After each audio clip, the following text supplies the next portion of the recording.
Halo, selamat siang rekan trader forex. Apa kabar kalian hari ini? Balik lagi ke channel saya Pendapat Forex Indonesia. Pada kesempatan siang hari ini kita akan kembali membuat analisa dan strategi di pair GBP USD ya.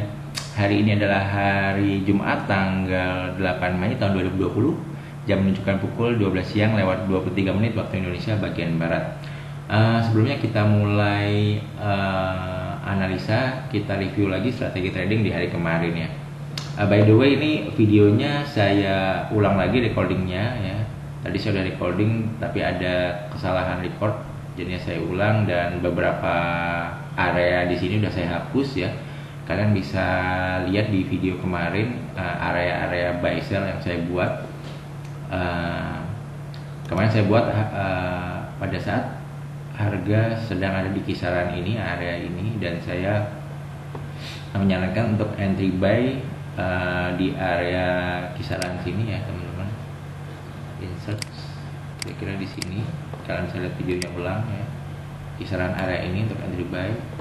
Dan kemarin harga beneran turun dan mantul di area ini ya, sekitar ini 44 pips, sempat turun lagi kemudian mantul lagi 26 pips, baru dia break low dan dia mantul di area bawahnya lagi, area buy-nya ya.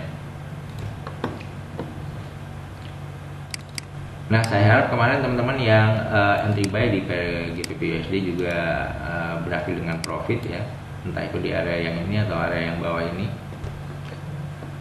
Nah, untuk hari ini kita update lagi untuk area entry-nya ya. Tapi sebelumnya saya mau ngasih tunjuk ke teman-teman bahwa nanti malam ada news di Forex Factory ya. Saya lihat ada news NFP jam setengah 8 malam, dan unemployment rate di sini juga ada, sama average hourly earnings. Jadi ini diprediksi di NFP ini, ini saya lihat dulu ya datanya. Di bulan Maret itu hasilnya 270k, ini artinya ada 273.000 orang yang mendapatkan pekerjaan baru ya. Ini berita yang masih cukup positif di sini karena ada orang yang mendapatkan pekerjaan, tapi di sini ini ada minus 700.000k actualnya ya. Yang bulan kemarin ini artinya mungkin 700.000 orang tidak mendapatkan pekerjaan baru ya, atau mungkin ini dirumahin ya, malah nggak ada pekerjaan di bulan itu, malah minus. Jadi berita buruk ya, mungkin karena ini di Amerika hubungannya dengan corona, dia nomor 1 ya yang terjangkit virus corona. Dan prediksinya di malam nanti ini 22.000k, artinya ini ada 22 juta orang teman-teman yang bakal kehilangan pekerjaan nih, prediksinya. Maksudnya yang sudah kehilangan pekerjaan ya, 22 juta orang itu banyak banget. Dan di sini juga unemployment rate-nya 16% diprediksi. Ini artinya rate pengangguran ya. Jadi rate penganggurannya naik ya, dari 4% jadi 16%, ini which is tinggi ya. Dari sebelumnya rate pengangguran tuh sekitar di 3%-an, ini naikkan 16%. Nah, biasanya dalam kondisi seperti ini kemungkinannya mata uang US dollar bisa melemah karena ekonomi sedang buruk ya. Di sini indikatornya adalah tingkat pengangguran dan distribusi orang yang mendapatkan pekerjaan baru di sini. Jadi ekonomi lagi buruk, kemungkinannya kalau ini nggak jauh dari sini angkanya, maka US dollar bisa melemah skenario-nya. Kalau US dollar melemah, maka di pair GU ini kemungkinan harga bisa bergerak naik kembali. Tapi ada kemungkinan selanjutnya bahwa kadang-kadang informasi yang buruk ini ya, indikator ekonomi yang buruk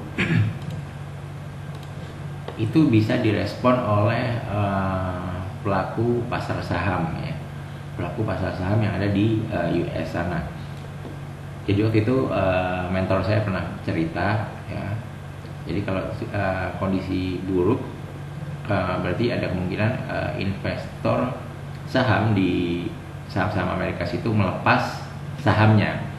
Artinya kalau melepas saham artinya dia menjual saham karena kondisi buruk ya. Menjual saham artinya dia sell saham, dia dapat uang dolar. Artinya sama dengan sell saham buy dolar. Nah, kalau ini banyak yang berlangsung seperti itu, maka kemungkinan besar bisa jadi orang-orang pada sell saham buy dolar. Artinya kalau buy dolar Amerika tentunya ya, USD bisa menguat ya. USD bisa menguat. Jadi tetap ada dua kemungkinan. Mungkin teman-teman juga sering ngelihat ya hasil news NFP bagus, tapi kok dolarnya malah melemah gitu. Nah, itu bisa kemungkinan yang lain karena news indikator pengangguran dan tingkat tenaga kerja bagus. Orang-orang pada beli saham di Amerika karena situasi kondisi ekonomi bagus, buy saham butuh uang dolar Amerika Serikat. Jadi buy saham, sell dolar. Jadi makanya dolarnya malah melemah kalau hasilnya bagus. Kadang-kadang memang suka seperti itu. Makanya saya nggak terlalu pusing dengan news sebetulnya. Saya lebih lihat secara teknikal ini arahnya kemana. Oke, sekarang kita bahas secara teknikal. Secara teknikal melihat dengan BBMA ini, ya kita lihat harga main di area normal BB 4 bulanan yang coklat. Kemudian dia main di area normal BB bulanan yang warna biru muda, dan MA bulanan juga masih di dalam BB 4 bulanan. Artinya nih secara garis besar wave besarnya ini cenderung sideways ya. Ya ini bisa kita lihat harga beberapa hari terakhir ini harinya bermain di range ini saja nih. Bisa kelihatan ya. Nah, maka dia sideways secara BBMA-nya. Nah, kalau kita turun ke gelombang yang lebih kecil di time frame 1, memang kecenderungan arahnya sekarang sudah turun. Kenapa? Karena moving average mingguan sudah cross down moving average bulanannya. Artinya ini kecenderungan arah mulai turun.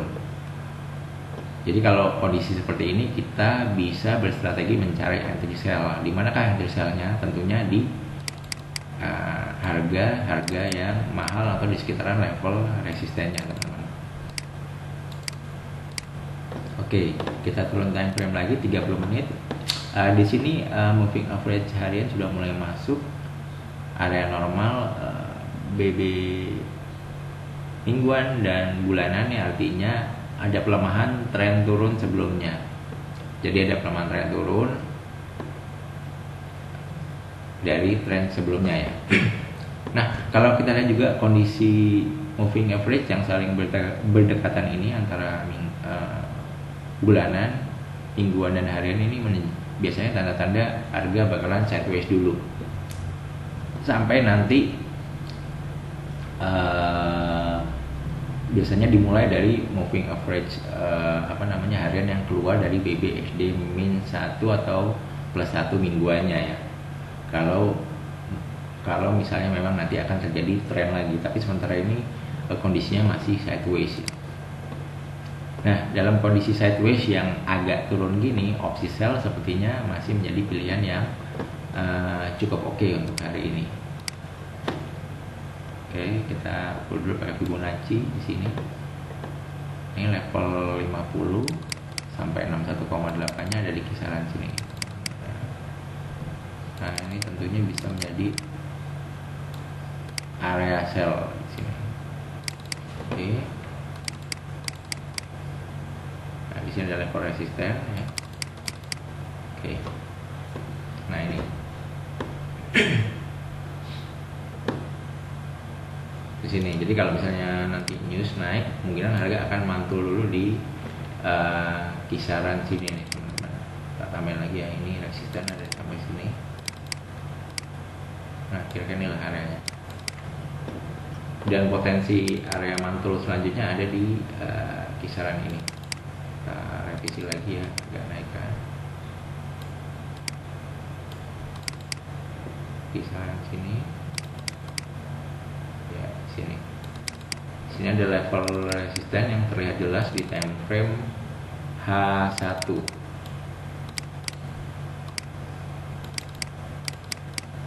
Oke. Ya ini ya, kelihatan ya, resisten dan ada resisten di sini.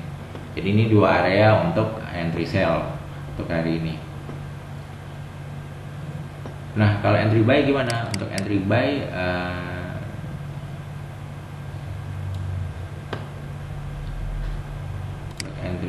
sebenarnya juga masih oke nih. Lihat dulu pakai Wibo ya.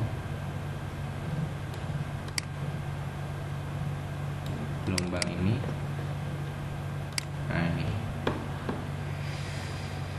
Kira-kira di sini ya, level 50 sama 61,8-nya. Nah, di sini.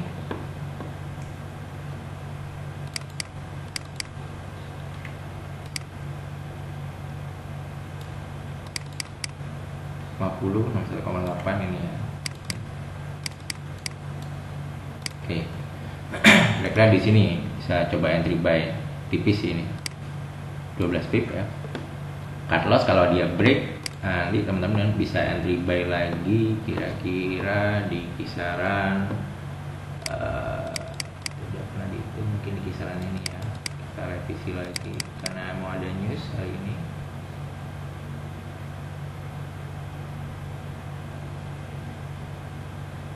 Kira-kira di kisaran sinilah kira-kira. Oke. Nah di sini. Oke. Nah jadi itu ya teman-teman, kira-kira untuk strategi hari ini. Untuk entry sell bisa di area ini, untuk buy bisa di area ini atau area ini ya.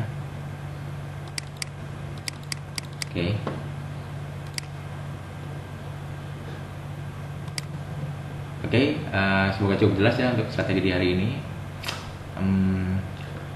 Semoga hari ini teman-teman juga diberkatin profit. Jangan lupa kalian bandingkan juga dengan analisa kalian sendiri, karena analisa dari saya juga belum tentu benar ya. Yang terakhir, terima kasih udah menonton video ini. Jangan lupa untuk like, comment, dan subscribe. Sampai jumpa di video yang lain guys. See you, bye bye. Thank you.